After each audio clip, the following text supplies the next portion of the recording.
and welcome to the Franchise Life. I am your host, Stacie Shannon. Today, we are featuring a brand called Cabinet IQ, and we are blessed to have the founder and CEO with us, Michael Hartel. Welcome, Michael. Hey there. Thanks for having me. My pleasure. So Cabinet IQ, I am drawn to this brand because this is a very niche space that you are in, and certainly renovations and home remodeling is an ongoing and big investment area for homeowners. So your brand was established in 2017 and you started franchising in 2022. Based out of Austin, Texas, you have 3 corporate locations. So as the founder, how did you come up with the idea of Cabinet IQ? Yeah, great question. It's a little bit of a story, but I'll start with saying that I actually got into this industry in an atypical way. I actually got my PhD in engineering from the University of Florida. So I never even started in construction to begin with. But after graduating from the University of Florida, I wasn't really happy with my day job, just staring in front of a computer for 8 or 9 hours a day. Kind of sucked the creativity out of me that I had in grad school to do flexible academic work. So basically, looking for something else to do, I found real estate investments. So buying a house, fixing it up, selling it for a profit.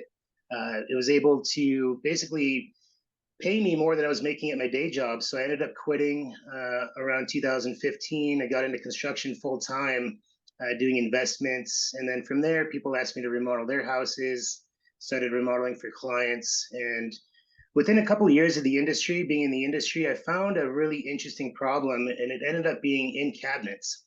So basically, you remodel a house, you get towards the end, and it's time to put cabinets in. And if they're not done right, it can really hang you up for weeks, sometimes months. So all the other processes I felt really comfortable with, monitoring the work, making sure it's done well and on time. And then when it comes to cabinets, you're really, your hands are tied. You're basing your project on a professional's opinion and their work. So, using cheap cabinet companies in Austin, expensive cabinet companies, they all kept having the same problems.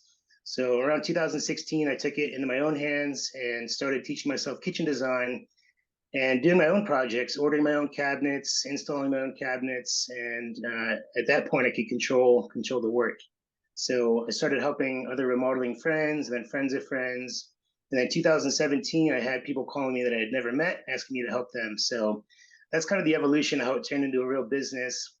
And then fast forward, what seems like a short 5 years, we won Austin Business Journal's Fastest Growing Company Award. We won it in 2021 and 2022. And then from there, I had a big decision to make. Do I keep opening up more corporate stores? We had a model that worked. It was a really great business. Customers are happy, employees are happy. It's a fun business to be in. So the decision was to open up more corporate stores or franchise, right? And I really fell in love with the idea of franchising, the win-win nature of the relationship between franchisor and franchisee. It seemed really interesting to bring other entrepreneurs in to give them an opportunity to run a successful business. So that's when we decided to franchise. And basically the last couple of years, I've just been pouring my heart and soul into the training and really understanding what's needed for a franchisee to be successful. So we found Raintree, one of the best FSOs out there. Very excited to partner with them. They've been fantastic with the marketing collateral, finding us great candidates, getting them to Austin, and awarding franchises. So it's been a fun few years for us. Well, thank you for sharing that. What a great background. I love a founder story because you found a problem and a need and created a solution for that. So Cabinet IQ is solely focused on cabinets and countertops, correct? That's right. Yes. So starting out, we actually did full kitchen remodels. We would do everything, take it all apart, put it all back together. That involved, not just cabinets and countertops, but the flooring, the paint, trim carpentry, backsplash, appliances, what goes into a full kitchen remodel. It's a lot. So what we found is, as you started to scale, it's really tough to find multiple crews that do the same level of quality. So now you're managing, dozens and dozens of people. It ended up kind of, in a way, getting out of hand. We weren't able to scale and do a really good job. So we actually backed off, started only supplying cabinets and countertops for the install, and then we would sell tile and wood flooring. So that was kind of like the evolution too, is to not do the full remodel, just do cabinets and countertops and sell the materials for the other parts of the project. But even then, when someone comes into the store and they are looking just for, I don't know, 10 square feet of backsplash, and you're with them for a few hours, financially it didn't really make sense for us to be a small tile company. So we decided to go even more niche, and that was just to offer cabinets and countertops. And something actually really interesting happened when we made this transition. So before, when we did full remodels, obviously our competition are kitchen remodelers, right? So now we're in the space of being a general contractor. When we decided to go niche and just do cabinets and countertops, now our competitors who actually do full kitchen remodels, they actually became customers, and some of our best customers. So these are repeat customers that understand that we're not necessarily a competitor. We're more of a trusted material supplier for them. So it's been really fun to make that transition and have people send in, between 5 to 40 clients a year. These general contractors that are doing high volume, we're their trusted source. We make it really easy for them, a great experience for them, and a great experience for their clients. So it's been fun to transition and go really niche and turn, what were competitors into clients. There's a couple other franchise systems out there. Some of them are focused more on fixing cabinets, doing very small jobs, maybe painting or adding one cabinet. The average ticket's pretty small, so you actually need a lot of customers to make it a business. And then on the other hand, there's full remodeling companies that also do struggle with the same issues that we had, and that's the scalability. So it's been pretty cool to figure out our niche, figure out what's successful, where the margins are for the franchisees. So, taking on fewer customers with higher tickets and higher margins is kind of the sweet spot for us. Yeah, that's very commendable. That's hard for, some business owners to recognize, really to scale back and not be all things to everybody and just understand where your sweet spot is and pivot. So very commendable, Michael. So you mentioned average ticket. So with Cabinet IQ, your average ticket price is $25,000. And the breakdown in your business model is 75% cabinets and 25% countertops. So Correct. as a franchise owner, um, how does the acquisition of those materials, what does that look like? Yeah, great question. So we know which material vendors have been the best for us, and we've actually pared down our offerings to just a few different suppliers. And these are suppliers that we've had conversations with their national sales directors, and they've agreed to basically discount between 8 to 20% off the materials for the franchisees. So they believe in our growth. They like our model. They've seen our growth in Austin locally, and they're basically giving the same sort of discounts to our franchisees. So, instead of going to open up your own cabinet store and paying 20% more for materials, they start immediately with brand recognition, with a process, with systems, with pretty high tech software that we've built out custom for our system. And then, good products at a great price. So that's really what the consumers are going to want as well. And from a proprietary aspect, uh, you know, what do you offer? I mean, that is, one of the sweet spots or value adds with a franchise system is those processes that the tools and processes that are in place. So is there a proprietary aspect to Cabinet IQ? There's a couple. One, the biggest one for us is actually our own cabinet line. So we found, again, in going even more niche into a niche, we found there's basically two classes of cabinets. There's stock cabinets. So these are typically made overseas, shipped unassembled. So they arrive in flat packs. You have to open them up, assemble them, and then install them. So they're really only available in a few different colors. It's not what everyone wants. Not everyone wants the cheapest cabinet. And then a step up from that is a high-end custom cabinet. So not everyone wants to pay high-end prices, but they also don't want cheap cabinets with only a couple of offerings and very limited sizes, very limited colors. So we actually have our own manufacturing, which produces right in the middle, which is kind of our sweet spot of average ticket. So the other issue with stock cabinets is you can only get a couple colors. There's white, gray, and maybe a brown, right? And not everyone wants to be able to choose from those. So our custom cabinet, you can pick any color from Sherwin-Williams. So this is really cool to offer to clients.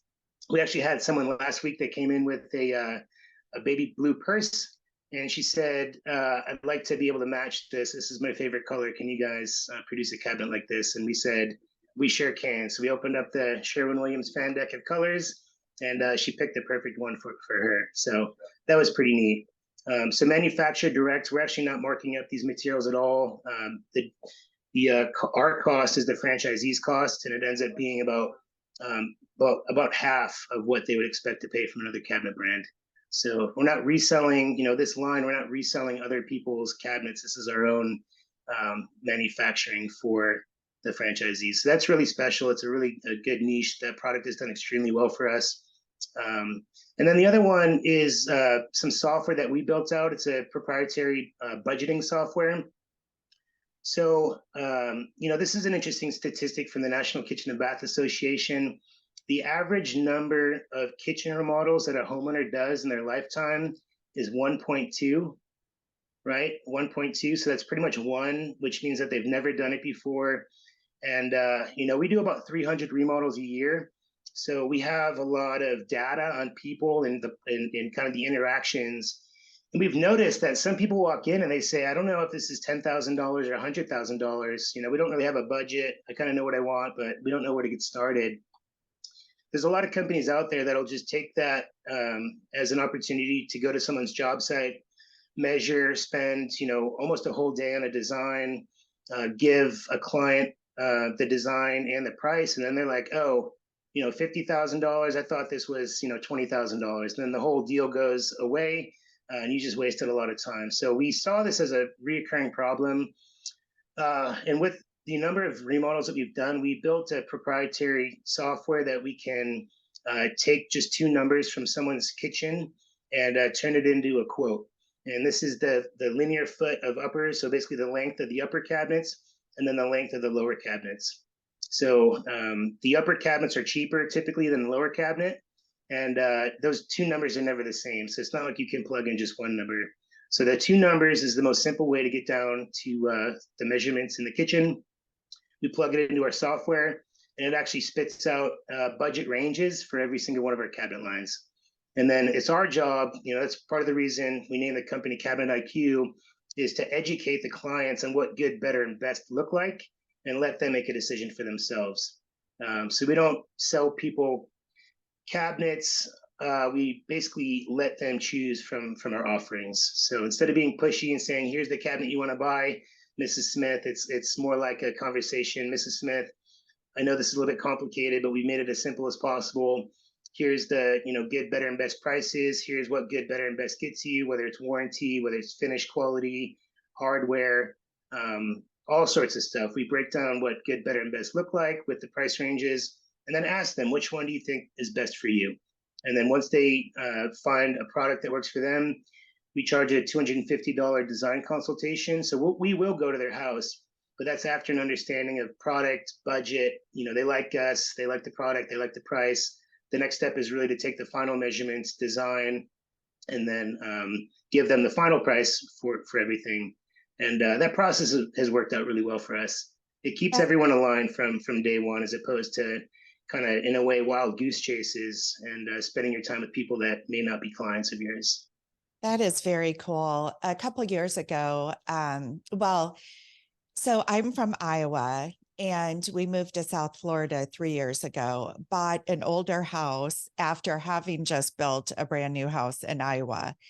And so when we bought this house, I went into it telling my husband, this place is going to be gutted. We needed to take down a wall. We had a galley kitchen.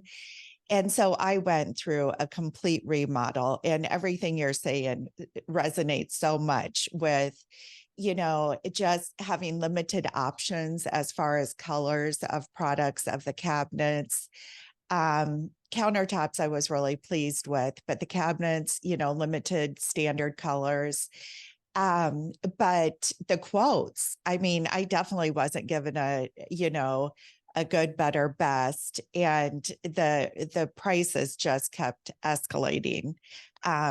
So I love that, and the quick estimate that you're able to give your customers while on property is fantastic. So, okay,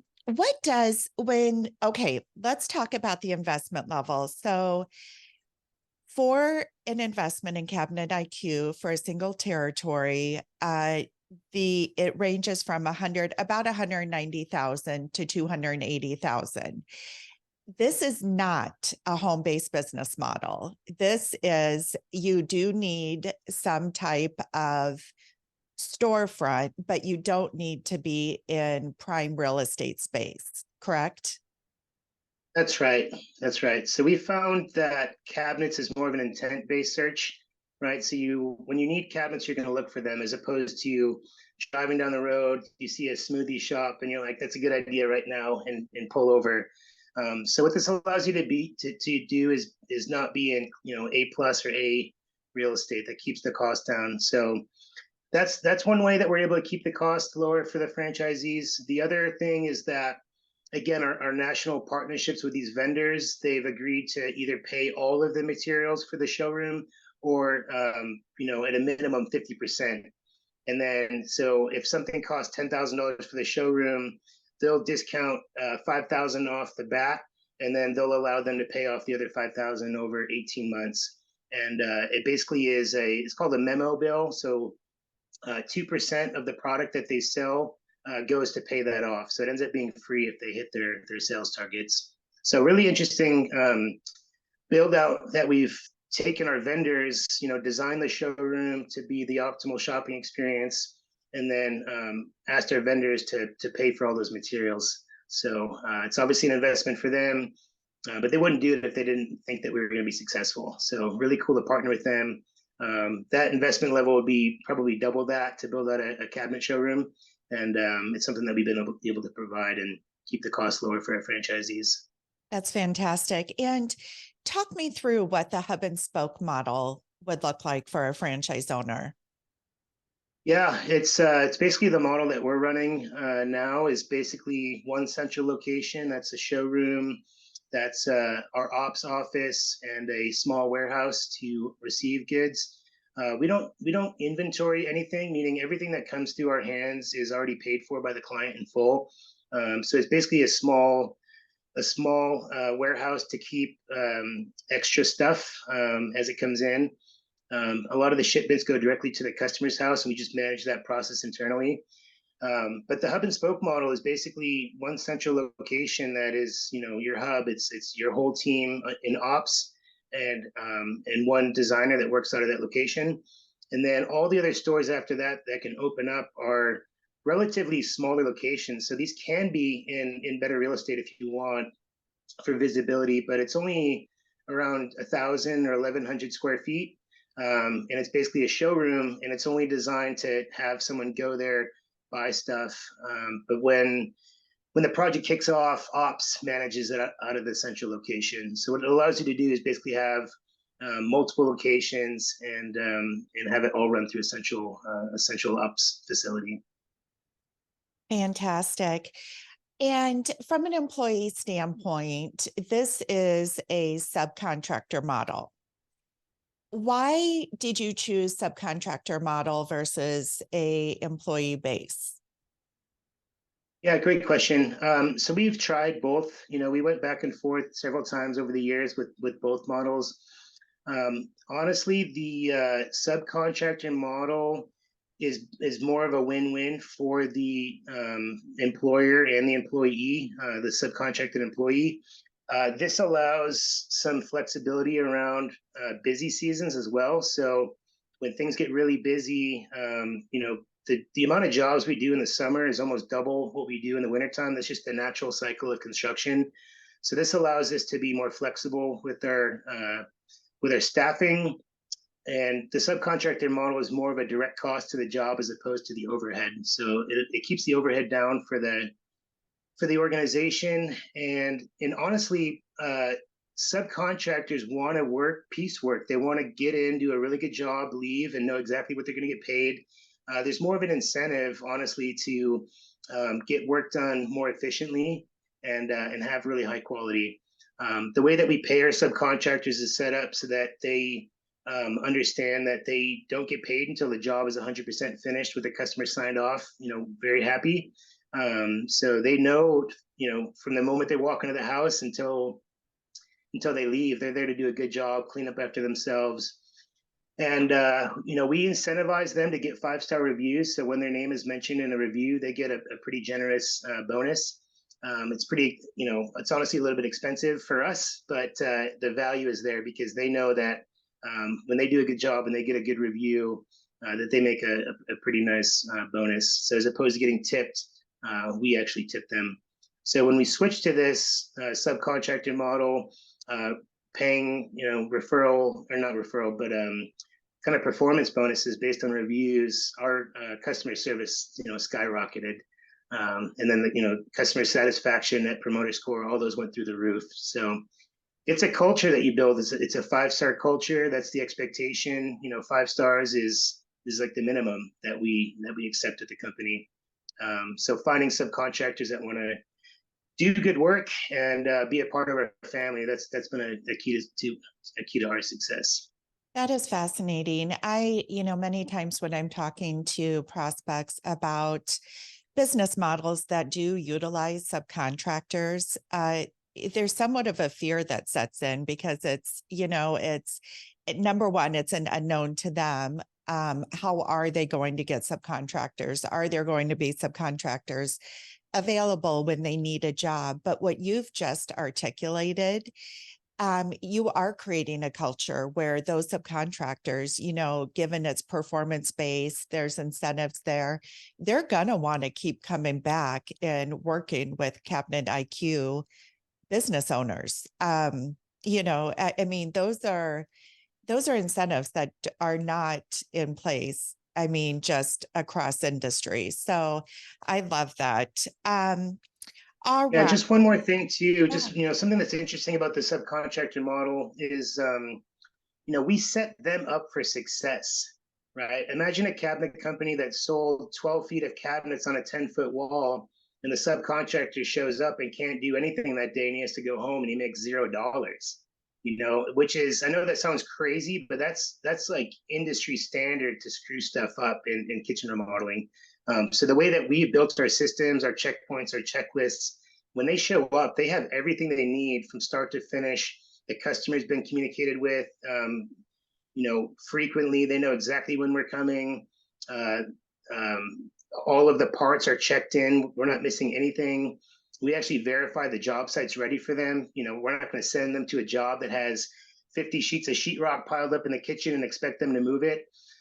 So we set them up for success. They can get in, they can do great work, not have anything stopping them. And they make more money working for us than they do for other companies. And it's not because we necessarily pay more. It's just because that they can be more successful based on our process. So they love working for us. That's fantastic. So, another interesting thing about Cabinet IQ that drew me to this brand is, and I just had this conversation yesterday with a prospect about the franchise model and the value of investing in a franchise is the ongoing support that you get, and specifically within marketing. So you guys have a call center, which is fantastic, a first point of contact for franchise owners when they enter the system. But from a marketing standpoint, as I understand, that call center will consistently be reaching out and prospecting on the behalf of your franchisees, looking at who's pulled remodel permits in a given location, doing cold calls and so forth.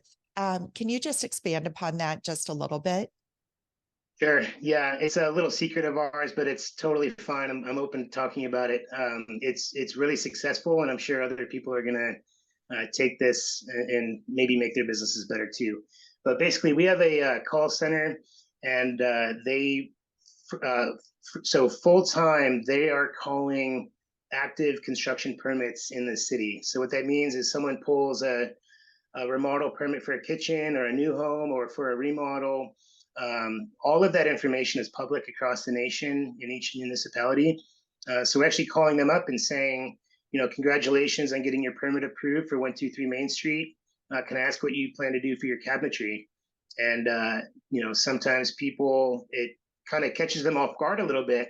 And they say, oh, we don't know yet. Who are you guys? And then we just kind of tell who we are. We're the highest rated cabinet company. We'd love to set up a meeting to show them the products, and they're setting between 8 to 10 appointments a week with people that need cabinets.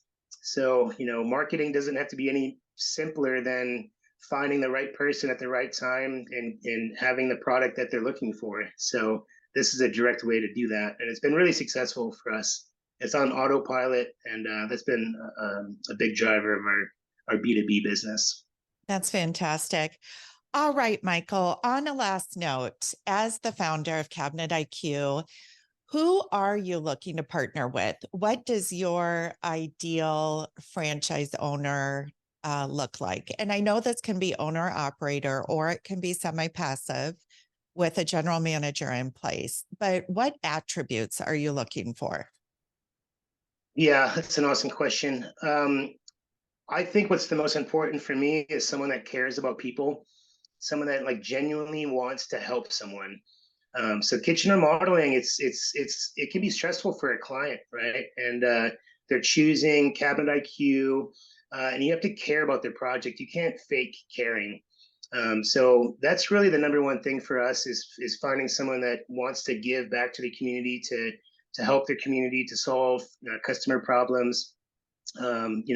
The problem being an old kitchen, they want a new one, and you're the person for it. So you have to care. So caring leads to 5-star experiences. When you have more 5-star reviews than your top 10 competitors combined, you just start dominating your market. So, but that starts from caring. So that's really the number one thing for us. Someone that knows how to manage people. So you're talking to relationships with clients, relationships with subcontractors, relationships with employees as your business grows. So someone that really has, not just, the IQ, but also the emotional intelligence to deal with people and to, be their biggest cheerleader, to help them solve problems, to push through, a tough situation. Someone that has, that sort of personality to be a people person, they'll do well. A natural salesperson is a good fit for us as well. Someone that has a sales personality that is persuasive, but in a good way, right? Like can help people make decisions, can help them through their problem for choosing certain items. So those are the big ones. Customer service, someone that knows how to manage people, and then the last one for us is attention to detail, mainly around the process. So everything we do has a very specific purpose. Our process is set up to not make mistakes if you follow the process. And when someone if they were to go rogue and just skip a step, it could lead to problems. So someone that understands the process, respects the process, and and can question the process. Is this really the best way to do it? We can have an open discussion about it. But from day one, they need to be process oriented, follow the process, respect the process, and they'll see why we do what we do. So I think those are the big ones for us.